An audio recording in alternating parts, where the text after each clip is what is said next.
Hello everyone, welcome to Study Prep. पिछली video में हमने पढ़ा था what are the advantage and disadvantage of dial up connection, broadband connection and wireless connection. और इस video में जो है हम लोग काफ़ी ज़्यादा टॉपिक पढ़ने वाले हैं। पहला टॉपिक है डब्ल्यू। ठीक है, तो डब्ल्यू होता क्या है?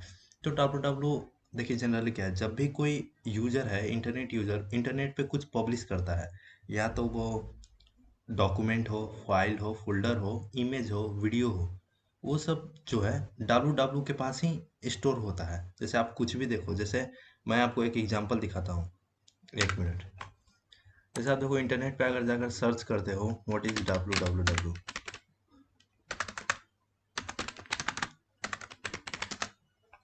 तो देखो ये जो मिला, ये अगर इंफॉर्मेशन आप चेक करोगे तो ये देखिए डब्ल्यू के पास ही स्टोर है।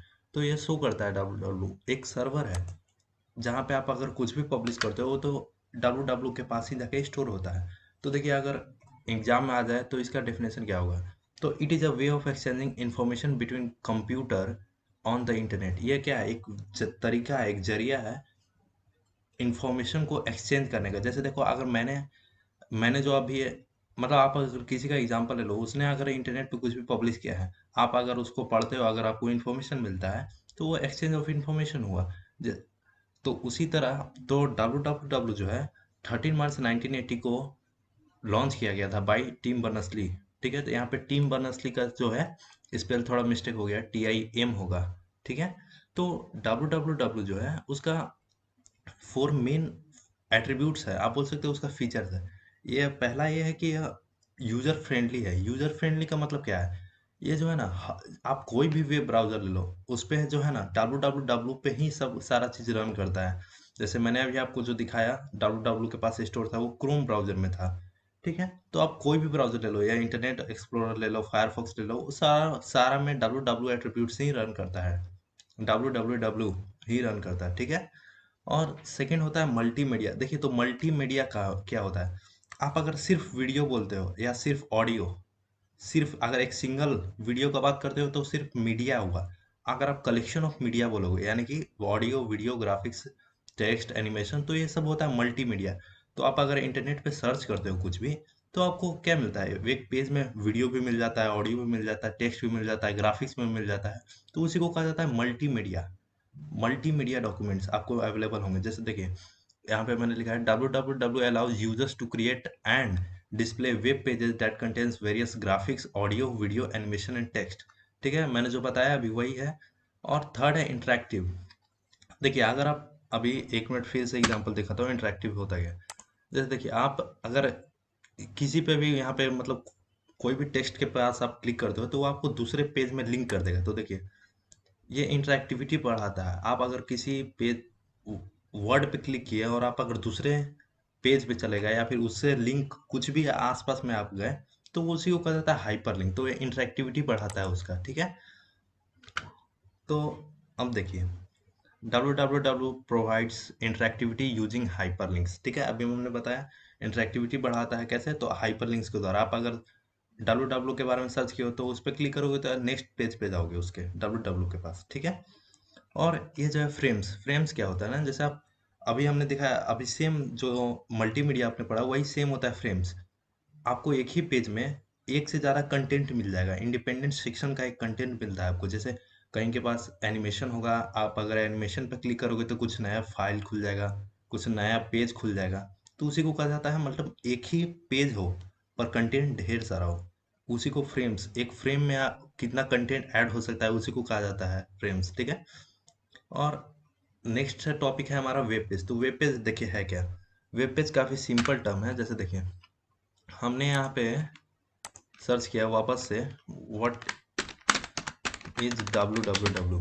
ठीक है, तो देखिए, ये जो पेज आपको शो हुआ ना, आपने जो सर्च किया उस पे जो पेज सर्च हुआ, शो हुआ, उसी को कहते हैं वेब पेज। जो पेज इंटरनेट पे अगर जो पेज आपको शो करता है, उसी को कहा जाता है वेब पेज। तो वेब पेज में देखिए, यहाँ पे एक इमेज है, ये सब जो है हाइपर लिंक है आपस में। आप अगर इस पर क्लिक करोगे तो नेक्स्ट पेज में जाओगे। यहाँ पे देखिए ड्रॉप डाउन मेन्यू है, यहाँ पे एनिमेशन, टेक्स्ट वगैरह ऐसे है।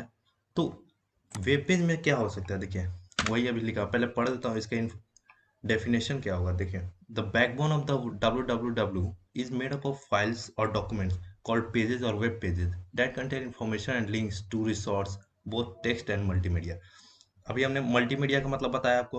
तो आप अगर किसी भी वेब पेज पे जाते हो, अगर आप कुछ भी सर्च करोगे तो आपको हो सकता है उससे रिलेटेड वीडियो भी देगा, उससे रिलेटेड आपको एनिमेशन देंगे, टेक्स्ट देगा, मल्टीमीडिया जो आता है, मल्टीमीडिया में ही आता है टेक्स्ट, वीडियो, ऑडियो, ये सब। ठीक है। तो आप अगर आप नेक्स्ट चैप्टर में पढ़ोगे कि वेब पेज कैसे बनाया जाता है, जो HTML का जो चैप्टर है उसमें आप पढ़ोगे कि वेब पेज कैसे बनाया जाता है by HTML। So next topic है हमारा वेबसाइट। तो देखिए वेबसाइट क्या होता है। अभी हम लोगों ने जो अभी वेब पेज सर्च किया था, उसी कलेक्शन, वेब पेज के कलेक्शन को ही वेबसाइट कहा जाता है। एक सिंपल टर्म में आपको बताऊं तो इसको आप बोल सकते हो collection of web pages are known as website. लेकिन इसका भी एक कंडीशन होता है किस तरह कब वो वेबसाइट होगा। जैसे आप भी अभी मैं एक एग्जांपल दिखाता हूँ आपको। जैसे मैंने यहाँ पे सर्च किया टीम बर्नर्स-ली के लिए, TIM। हाँ देखिए, तो आपको जो अभी मिला ये वेब पेज है एक, ठीक है। आप अगर इस पे क्लिक करोगे तो ये क्या देगा, टीम बर्नर्स-ली के बारे में डिटेल देगा। और उसके अंदर भी आप अगर कहीं पे क्लिक करोगे, जैसे देखिए आप अगर इस पे क्लिक करते हो तो टीम बर्नर्स-ली के रिलेटेड ही कुछ इन्फॉर्मेशन आपको देगा। तो ये जो देख रहे हो आप, सारा थीम सेम है, सब में ही टीम बर्नर्स-ली है। तो इसी को कहा जाता है ना, मतलब इसी को आप बोल सकते हो कि सेम थीम। अगर ये सेम थीम फॉलो करता है, कोई भी पेज है, मैंने कलेक्शन ऑफ पेजेस अगर सेम थीम फॉलो करता है तो उसको वेब पेज कहते हैं। जैसे मैं आपको इसका डेफिनेशन बताता हूँ। देखिए इसका डेफिनेशन होगा a group of related web page that follow the same theme and are connected together with hyperlinks और hypertext is called a website। अभी हमने बताया आपको। अभी अगर आप टेक्स्ट पे क्लिक करते हो तो उसको हाइपरलिंक कहता है। अब अगर आप वीडियो, एनिमेशन, ग्राफिक्स वगैरह पे क्लिक करके अगर आप नेक्स्ट पेज पे जाते हो तो उसे हाइपरलिंक कहा जाता है। ठीक है। तो अभी हमने बताया वेबसाइट में आपको कि आप अगर कुछ भी सर्च करते हो, अगर उसी के रिलेटेड आपको सेम थीम में नया पेज में अगर सेम इंफॉर्मेशन मिलता है तो उसी को वेबसाइट कहा जाता है। और आप यहाँ पे एक सेकंड टर्म बोल सकते हो डेफिनेशन इसका। A website is a collection of digital documents that are linked together and that exist on the web under the same domain. और देखो ये दोनों डेफिनेशन हो गया। और उसके बाद देखो यहाँ पे है each website is access by its own address known as URL. URL का फुल फॉर्म क्या होता है, देखिए यूनिफॉर्म रिसोर्स लोकेटर। तो देखिए इसके नाम में ही इसका मतलब है रिसोर्स। आप जो भी इंटरनेट के टर्म में आप अगर जो भी ये फाइंड आउट करना चाहते हो, जैसे वो रिसोर्स का मतलब हो गया वीडियो, ऑडियो, टेक्स्ट, ग्राफिक्स वगैरह इंटरनेट के टर्म में। ठीक है। और लोकेटर मतलब लोकेट करेगा, तो एक यूनिफॉर्म होगा, एक यूनिक आईडी होता है उसका, यूनिक लोकेशन होता है। जैसे आप देखो ये जो है, अगर इसको आप, मैं यूआरएल, आप लोग जानते होंगे इसको यूआरएल बोलते हैं। अगर इसका यूआरएल हमने कॉपी कर लेता है और नेक्स्ट टैब में अगर क्लिक करते हैं इसको, तो सेम रिजल्ट हमें वापस देगा। देखिए तो इसी को कहते हैं यूआरएल, एक यूनिक एड्रेस होता है इसका। ठीक है। और अब नेक्स्ट टॉपिक है हमारा होम पेज। तो देखिए होम पेज क्या हो, अभी आप अगर किसी वेबसाइट में जाते हो और उसका जो फर्स्ट पेज होता है उसी को होम पेज कहते हैं। जैसे मैं आपको दिखाता हूँ। जैसे आप गूगल पे गए, मैं यहाँ पे गूगल के होम पेज पे जाता हूँ, तो देखिए ये जो है इसी को गूगल का होम पेज बोला जाता है। तो ये जो फर्स्ट पेज है इसी को कहा जाता है होम पेज। आप अगर यहाँ से कुछ अगर सर्च करते हो तो उसके अंदर एक वेब पेज आएगा। ठीक है। तो द फर्स्ट पेज आप बोल सकते हो इसका डेफिनेशन में, द मेन और the first page of a website is known age home page. ठीक है। इसका अब देखिए होम पेज का एडवांटेज नहीं तो आप फीचर्स भी बोल सकते हो, मतलब आपके लिए हेल्पफुल कैसे है। तो देखिए it helps viewer to find out what they can find on the particular site. मतलब आप अगर हेडिंग में ही जान लेते हो, जैसे अभी हमने दिखाया गूगल का होम पेज, तो अब ऊपर हेडिंग में था गूगल, तो आप समझ गए होंगे कि हाँ इसमें जो है कंटेंट हमको मिलेगा गूगल से रिलेटेड मिलेगा। ठीक है। और it make the visitors more comfortable, यह विजिटर्स को कंफर्टेबल बनाता है। आप अगर देख के ही समझ जाओगे, एक बोल्ड टाइटल है तो आप देख के ही समझ जाओगे कि हाँ इस टॉपिक से रिलेटेड हमको इसमें मिलेगा। जैसे आप अभी मेरा जो स्क्रीन रिकॉर्डिंग चल रहा है, यहाँ पे एक हेडिंग है होम पेज, तो आप इसे समझ गए होगे कि हाँ यहाँ पे होम पेज के बारे में कुछ बताया जा रहा है। ठीक है।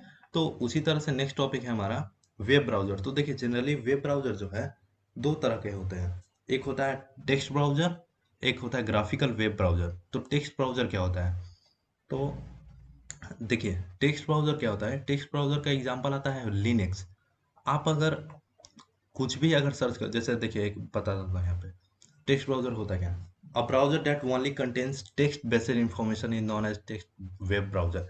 आप एक इसका एक एग्ज़ाम्पल है लिनक्स। आप अगर वेब ब्राउज़र में जाओ, लिनक्स ब्राउज़र में जाओ, तो आपको वीडियो नहीं मिलेंगे, मल्टीमीडिया नहीं मिलेगा, सिर्फ़ टेक्स्ट मिलेगा आपको। और सारा चीज़ जो है टेक्स्ट से ही इंटरकनेक्टेड होता है। तो आप सीधा-सीधा ये समझो कि टेक्स्ट ब्राउज़र होता क्या है? वैसा ब्राउज़र जिसमें सिर्फ़ टेक्स्ट हो, अब मिले आपको। आपको वीडियो नहीं मिलेगा, ना ही इमेज मिलेगा, ना कुछ। तो उसी को कहा जाता है टेक्स्ट ब्राउज़र। और ग्राफ़िकल वेब ब्राउज़र क्या होता है? A browser that supports both text and graphic information is known as graphical web browser। और वैसा ब्राउज़र जिसमें आपको इमेज, वीडियो, ऑडियो, टेक्स्ट वगैरह सारा चीज़ मिले, तो उसी को ग्राफिकल वेब ब्राउज़र कहा जाता है। ठीक है? तो इसका एग्ज़ाम्पल है गूगल क्रोम, इंटरनेट एक्सप्लोरर, फिर सफारी, फायरफॉक्स। ठीक है? और हाँ, और आपके एक बुक में साइड में लिखा हुआ है नो मोर में, इंटरनेट और एक्स्ट्रानेट। तो देखिए, इंटरनेट क्या होता है? इंटर इंट्रानेट और एक्स्ट्रानेट दोनों प्राइवेट नेटवर्क हैं। बस अंतर क्या है अभी पता चल जाएगा आपको। देखिए, intranet is a collection of private computer networks within an organisation. It is also known as private business network. ये देखिए, इंट्रानेट जो है एक प्राइवेट कंप्यूटर नेटवर्क है, लेकिन कहाँ के लिए? सिर्फ एक ऑर्गेनाइजेशन के लिए। और एक्स्ट्रा नेट जो है वो भी ये सेम है, एक प्राइवेट नेटवर्क है, लेकिन एक ऑर्गेनाइजेशन के लिए तो है। लेकिन आप इसमें किसी को रिफर करके ऐड कर सकते हो, आउटसाइडर को ऐड कर सकते हो। जैसे देखिए, extranet refers to a network within an organisation using internet to connect to the outsider in control manners. आप उस पे सारा रेस्ट्रिक्शन भी लगा सकते हो और किसी को ऐड कर सकते हो। एक्स्ट्रा नेट में यही खासियत है। ठीक है? सो आई होप आज का टॉपिक आपको समझ में आया हो। अगर आपको कोई भी टर्म समझ में नहीं आया हो तो आप कमेंट सेक्शन में बता देना, मैं उस पर एक स्पेसिफिक वीडियो बना दूंगा। ठीक है? और नेक्स्ट वीडियो में हम लोग पढ़ेंगे वेब क्लाइंट के बारे में, वेब सर्वर के बारे में, यूआरएल क्या होता है उसके बारे में पढ़ेंगे। उसके बाद कुछ डोमेन नेम के बारे में पढ़ेंगे। ठीक है? तो आज के लिए इतना ही। बाय।